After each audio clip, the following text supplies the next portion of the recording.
Breaking news on Channel 4. Action starts in Jerusalem. Could be considered the First Crusade. Jerusalem is the name of the world. For centuries it has been sacred to Jews, Christians, and Muslims alike. It had been the center of attention for a succession of conquering armies, which made life for its population very unpleasant. Forces march on Jerusalem to liberate it from the Turks. They were successful after a 40-day siege. These European warriors had first set out on the road to Jerusalem after Pope Urban II made an appeal for troops at Clermont, France on November 27, 1095. We'll be back with more details after this short commercial break. Many of you are probably like, what is that? That looks amazing. I want one myself. Don't let him tell you about this amazing offer. I'll tell you what it's about. This is the sword, Excalibur. Everyone wanted to be a king? Now's your chance. Get this sword at the low price of 3 pounds of silver. Get it for your uncle, your brother, your sister, that kid across the street. You don't know who he is, but he wants a sword. With this sword, you can defeat anything and anybody. Whatever. Man, just look at the sword. Look how amazing it is. Look how shiny it is. You can blind your enemies on the battlefield. While they're blind, you can go chop them in half. They won't see it coming. With this sword, you'll be the king on the battlefield. You want to be a king at your school? Get this sword. You want to be king at your work? Get this sword. You want to be king at your home? Get the sword. You know what? Just get the sword. Buy one, get one half off. Just get the sword.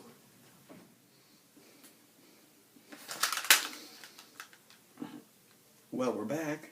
And like he said, just get the sword. Guys, you caught me off guard. Where was I at? The First Crusade was an attempt to recapture Jerusalem after the capture of Jerusalem by the Muslims in 1076.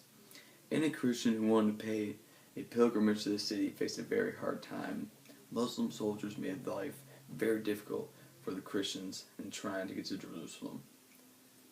It was filled with danger, and this greatly angered the Christians. One Christian called Alexius I of Constantinople feared that his country might also fall to the Muslims since his country was so close to the Muslim captured territory.